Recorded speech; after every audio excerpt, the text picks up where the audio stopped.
आज मुंबई उच्च न्यायालयामध्ये सदरील प्रकरणाची सुनावणी झाली आणि मुळात हे ज्या लोकांनी ही जी सुनावणीचं अपील केलं होतं ते मुंबई उच्च न्यायालयाने फेटाळलेलं आहे आणि सदरील प्रकरणी माननीय जिल्हाधिकारी कार्यालय यांना सूचना दिलेल्या आहेत की त्यांनी या प्रकरणाची योग्य ती चौकशी करून आणि ज्या मूळ जो गाभा आहे ज्यांनी गट स्थापनेच्या वेळेस जे मुख्य जे दस्तावेज सादर केलेले आहेत त्याची छाननी करून योग्य तो निर्णय जिल्हाधिकारी कार्यालयाने घ्यायचा आहे.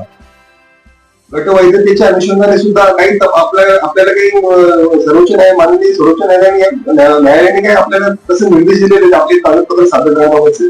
सदरील हा जो जिल्हाधिकाऱ्यांच्या अखत्यारीतलाच हा विषय आहे.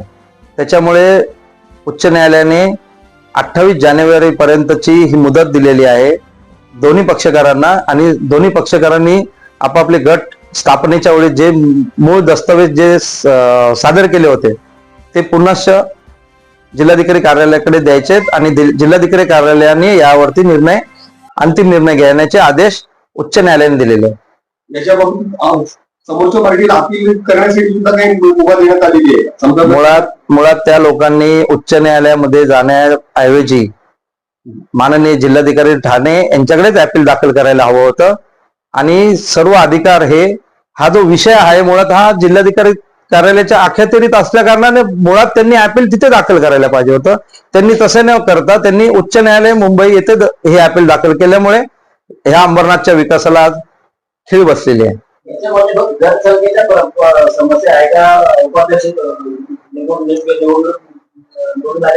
मुळात गट स्थापनेनंतर जिल्हाधिकाऱ्यांच्या आदेशानंच उपाध्यक्षाची निवडणूक पार पडलेली आहे आणि सदरील निवडणुकीमध्ये 32 सदस्यांना हात उंचावून उपाध्यक्षाची निवड केलेली आहे. त्याच्यामुळे आमचा गट हा वैध झालेला आहे आणि आमचं संख्याबळ हे सिद्ध झालेलं आहे.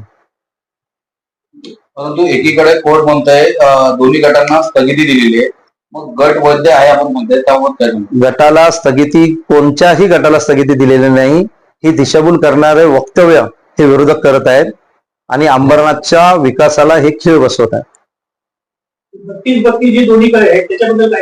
मुळात कसं आहे तो विषय आहे की त्यांचं जे संख्याबळ त्यांनी जे सिद्ध केलेलं आहे त्याच्यानंतर राष्ट्रवादी काँग्रेसचे जे 4 नगरसेवक आहेत त्यांनी जिल्हाधिकारी कार्यालयांना पत्र देऊन या गटातून आम्ही बाजूला होत असल्याचे कळवलेले आहे आणि त्या गटातून आमच्या गटामध्ये ते समाविष्ट झालेले आहेत आणि तो जो कालावधी आहे 30 दिवसांच्या आतला असल्या कारणाने आमचा गट हा वैध झालेला आहे. आता ही जी कायदेशीर लढाई याबाबत आता विषय समित्यांची ज्या निवडणुका होणार होत्या त्याला खीळ बसलेली अर्थात एका पद्धतीने शहर विकासाला सुद्धा कामकाजाला खीळ बसलेली असं आपलं म्हणणं आहे. नक्कीच, परंतु आमचा न्यायदेवतेवर विश्वास आहे. 28 तारखेनंतर माननीय जिल्हाधिकारी योग्य ते निर्णय घेतील आणि सर्व सभापतींची निवडणूक पूर्ण होऊन शिवसेना महायुती आघाडीचेच सभापती या सभागृहामध्ये दिसते.